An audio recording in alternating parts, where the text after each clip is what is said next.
21장입니다. 짧게 하겠습니다. 사도행 21장 1절서 16절까지 교독하겠습니다. 제가 1절 읽습니다. 우리가 그들을 작별하고 배를 타고 바로 고스로 가서 이튿날 고도에 이르러 거기서부터 바다라로 가서 구부르를 바라보고 이를 윈편에 두고 수리아로 향하여 두로에 상륙하니 거기서 배의 짐을 풀려 함이러라. 제자들을 찾아 거기서 이레를 머물더니 그 제자들이 성령의 감동으로 바울더러 예루살렘에 들어가지 말라 하더라. 이 여러 날을 지낸 후에 우리가 떠나갈새 그들이 다 그 처자와 함께 성문 밖까지 전송하거늘 우리가 바다에서 무릎을 꿇어 기도하고 서로 작별한 후 우리는 배에 오르고 그들은 집으로 돌아가니라. 두로를 떠나 항해를 다 마치고 돌레마이에 이르러 형제들에게 안부를 묻고 그들과 함께 하루를 있다가 이튿날 떠나 가이사랴에 이르러 7 집사 중 하나인 전도자 빌립의 집에 들어가서 머무느니라. 그에게 딸 넷이 있으니 처녀로 예언하는 자라. 여러 날 머물러 있더니 아가보라 하는 한 선지자 유대로부터 내려와 우리에게 와서 바울의 띠를 가져다가 자기 수족을 잡아매고 말하기를 성령이 말씀하시되 예루살렘에서 유대인들이 이같이 이 띠임자를 결박하여 이방인의 손에 넘겨주리라 하거늘 우리가 그 말을 듣고 그곳 사람들과 더불어 바울에게 예루살렘으로 올라가지 말라 권하니 바울이 대답하되 여러분이 어찌하여 울어 내 마음을 상하게 하느냐 나는 주 예수의 이름을 위하여 결박당할 뿐 아니라 예루살렘에서 죽을 것도 각오하였노라 하니 그가 권함을 받지 아니하므로 우리가 주의 뜻대로 이루어지이다 하고 그쳤노라. 이 여러 날 후에 여장을 꾸려 예루살렘으로 올라갈새 가이사랴에 몇 제자가 함께 가며 한 오랜 제자 구브로 사람 나손을 데리고 가니 이는 우리가 그의 집에 머물려 함이라. 예루살렘에 이르니 형제들이 우리를 기꺼이 영접하거늘 곧가 16절까지네요. 네.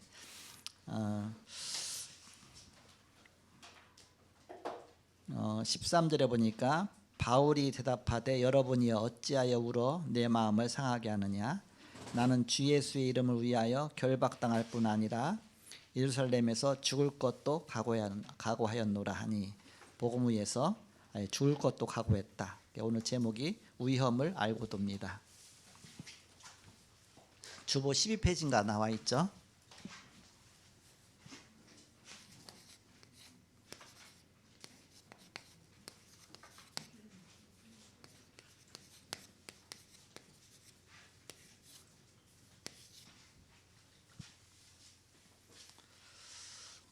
서론에 보시면 참 그리스도의 사람은 위험을 두려워하지 않습니다. 사람이 하나님을 두려워하면 하나님의 뜻을 거스르지 않습니다. 사람의 압력보다 하나님의 뜻을 구하여 결국은 승리하게 됩니다. 그것이 교회사의 증거다. 죽음도 두려워하지 않습니다. 왜냐? 생명이 하나님께 있음을 알기 때문입니다. 그럼 하나님이 크게 응답하신 때가 언제냐?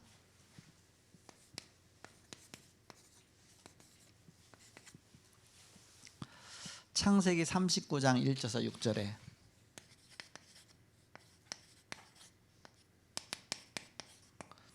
요셉이 노예로 팔려갔습니다. 얼마나 두렵겠습니까? 근데 요셉이 언약을 붙잡았어요. 언약 붙잡고 있었기 때문에 노예로 팔려간 집에서 여호와께서 함께 하심으로 바로 하나님과 동행하는 그런 비밀을 누렸죠. 그러니까 엄청난 두려움 속에서 요셉은 누리게 된 것입니다. 하나님 함께 하심을. 환경하고 상관없다. 출애굽기 14장 1절에서 20절입니다. 홍해가 앞에 섰죠. 출애굽하면서 홍해가 가로막고 있습니다. 얼마나 두렵겠습니까? 앞에는 홍해요, 뒤에는 애국 군대가 추격해 오고 있죠. 진퇴양난입니다. 언약 붙잡고 갈 때 홍해가 갈라졌습니다. 우리가 언약 붙잡고 가면 어떤 위기 속에서도 승리하게 된다. 여호수아 6장 1절에서 14절입니다. 이제 광야길을 통과하고 이제 가나안 앞에 섰습니다. 가나안을 정복해야 되는데 여리고성이 굳게 엄청난 그 튼튼한 성이 가로막고 있습니다. 언약 붙잡고 도전했습니다. 여리고성이 무너졌죠. 다니엘 3장 8절에서 23절입니다. 바벨론의 포로로 간 다니엘과 다니엘의 세 친구 사드락 메삭 아벳느고, 내가 불 가운데 들어간다 할지라도 나는 우상 숭배하지 않겠다. 우상 숭배, 우상 앞에 절하라. 안 하면 불에다 집어넣겠다 했더니 아니다. 하나님 날 건져주실 것이다. 그리 아니하실지라도 우리는 절대 우상 앞에 절할 수 없다. 기적이 일어났습니다. 하나님이 그 속에서 건지시고, 우리 딴 사람은 타 죽었지만 그들은 하나님이 지켜주셨습니다. 다니엘 6장 10절입니다. 오직 하나님 섬긴다는 그것 때문에 사자굴에 던져졌죠. 하나님이 보호하셔서 다니엘을 건져주셨습니다. 사도행전 4장 1절에서 12절입니다. 이스라엘의 문중들이 다 모인 가운데서 베드로가 다른 이로서는 구원받을 수 없나니 천하 사람 중에 구원받을 만한 다른 이름을 우리에게 주신 일이 없다. 오직 그리스도 말할 때 흑암의 권세가 완전히 무너지고 하나님이 바로 그들을 지켜주십니다. 사도행전 12장 1절에서 23절입니다. 야고보를 칼로 목을 베어 죽인 다음에 헤로드 왕이 사람들이 좋아하니까 그 다음에 베드로를 잡아다가 감옥에다 집어넣습니다. 그때 교회가 모여서 막 그래서 기도하죠. 언약 붙잡고 기도할 때 기적이 일어났습니다. 주의 천사를 보내서 헤롯을 불러가셨습니다. 그리고 베드로를 감옥에서 건져주셨습니다. 바로 하나님이 이런 기적 같은 역사로 응답하신 사건들이죠. 이걸 알고 있던 바울은 두려워하지 않았습니다. 죽음을 알고도 두려워하지 않았습니다. 왜? 모든 생명은 하나님의 손에 있기 때문에. 제자들이 경고했죠. 가장 가까운 데 있는 제자들이 경고하니까 얼마나 그렇겠습니까? 그래서 예루살렘에 들어가지 말라. 저 소아시아를 저 헬라와 또 저쪽에 이제는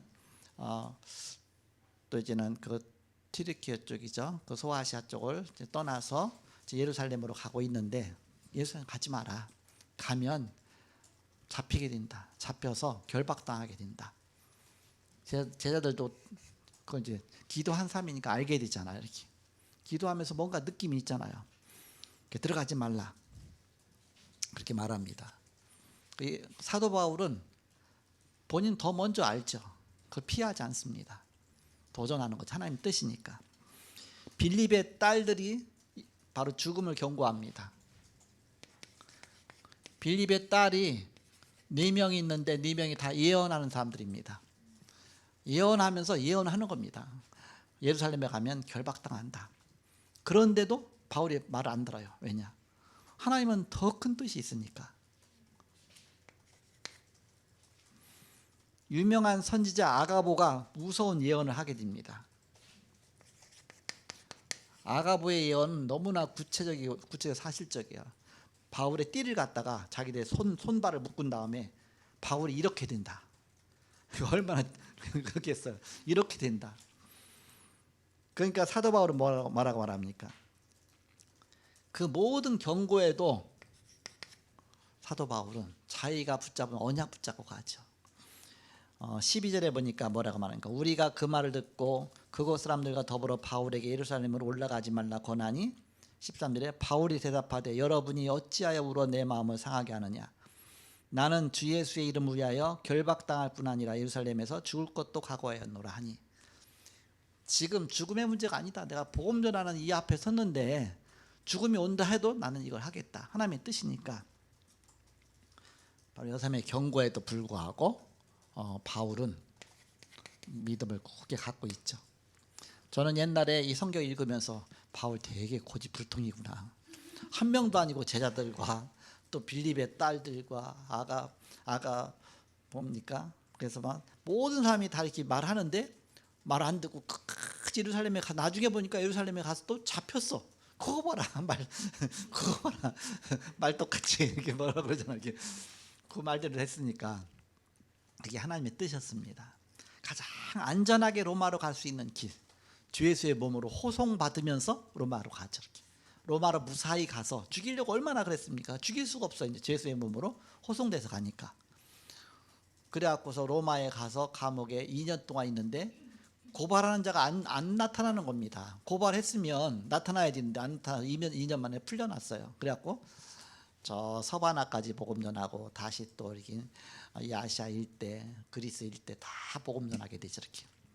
그래서 하나님의 언약은 그 무엇과도 절대 언약 붙잡고 흔들지 말고, 이게 전도자의 그런 길입니다. 세 번째, 그러나 바울은 결국 승리했습니다. 그들의 말을 들었으면 어떻게 되겠습니까? 오히려 복음운동은 다 막히는 것이죠. 이렇게. 사단은 이 복음운동 방해하려고 하는 것이죠. 바울은 결국 승리했다. 성경에 나타난 바울의 업적입니다. 바울은 최고의 전도자로, 최고의 선교사로 쓰임받았습니다. 교회사에 나타난 바울의 업적입니다. 바울은 최고의 목회자로서 곳곳마다 교회를 세웠습니다. 반드시 핍박은 있게 마련입니다. 핍박 앞에 두려워하지 말라. 사단이 두려움을 줄 수밖에 없죠. 그러나 우리 언약 붙잡고 도전하는 것입니다. 핍박자는 반드시 실패합니다. 그러나 전도자는 반드시 승리합니다. 하나님의 약속은 이루어지기 때문에 그렇죠. 그래서 하나님의 약속 붙잡고 두려워하지 말고 도전하라. 빌립보서 4장 13절에 보니까 내게 능력 주시는 자에서 내가 모든 것을 할 수 있느니라. 내가 할 수 있다가 아니잖아. 내가 능력 주신 자 안에서, 주님 안에서, 주님이 하신다고 얘기했죠. 사도행전 28장 31절에 보니까 감옥에서 복음 전하되 금하는 자가 없었더라 했습니다. 로마 감옥에서 오히려 로마를 복음하는 가장 최고의 센터가 되어지는 것입니다. 감옥이 오히려 복음 전파의 센터가 되어지죠. 사도행전 1장 8절 이 말씀의 성취입니다. 오직 성령이 너희에게 임하시면 너희가 권능 받고 예루살렘과 온 유대와 사마리아 땅까지 내 증인 되리라. 고린도서 4장 4절에서 5절에 보니까 이 세상 신이 그랬습니다. 마귀가 혼미케 한다. 사단은 어떻게든지 복음 전하지 못하도록 혼미케 한다. 혼미케 하는 이 사단의 권세를 꺾어 승리하는 비밀, 그리스도의 비밀 갖고 승리한 것이죠. 어떤 비밀이냐? 4장 7절에서 10절에 보니까 우리가 이 질그릇 안에 보배를 담았으니, 보배가 놓는 그리스도죠. 가장 귀중한 질그릇 같은 깨지고 쉬운 우리 안에 보배 되신 그리스도가 있습니다. 이 능력이, 힘이 큰 능력이 우리 안에서 역사하신다. 그래서 2부에 때 말씀 주신 것처럼 이런 비밀 가진 자가 말씀 운동을 펴는 것이죠. 그래서 여러분 다 사역자입니다. 그래서 복음의 비밀 깨달은 것만큼 사역자로 쓰임 받게 되는 것이죠. 그래서 내가 은혜 받는 그 중심을 항상 나를 초점 맞추면 됩니다. 그럼 은혜 받으면 그만큼 쓰임 받게 돼 있으니까. 그래서 이제 내년부터 구역 예배를 시작하는데요. 오늘 이제는 구역별로 이렇게 모여서 같이 식사 나누면서 대화도 좀 나누고, 내년부터 이제는 실제적인 구역 예배가 이루어지도록 또 구역장들이 또 사역자로 또 쓰임 받게 되죠. 또 여러분 전체가 다 사역자가 돼야 됩니다. 앞으로 많은 구역이 생겨나야 되니까요. 이런 귀중한 축복 주시기 바랍니다. 엄청나게 빨리 해갖고서 이 모든 걸 평상시 끝나는 것보다 조금 더 맞췄어요. 자, 기도하고 마치겠습니다. 하나님 감사합니다. 오늘도 하루 종일 함께 하시고 또 성탄 2부입니다. 이제 성탄 축하의 그런 페스티벌과 성탄 축하 캠프를 통해서 그리스도의 빛이 나타나며 또 은혜 받고 힘을 얻는 오늘 하루가 되게 하여 주옵소서.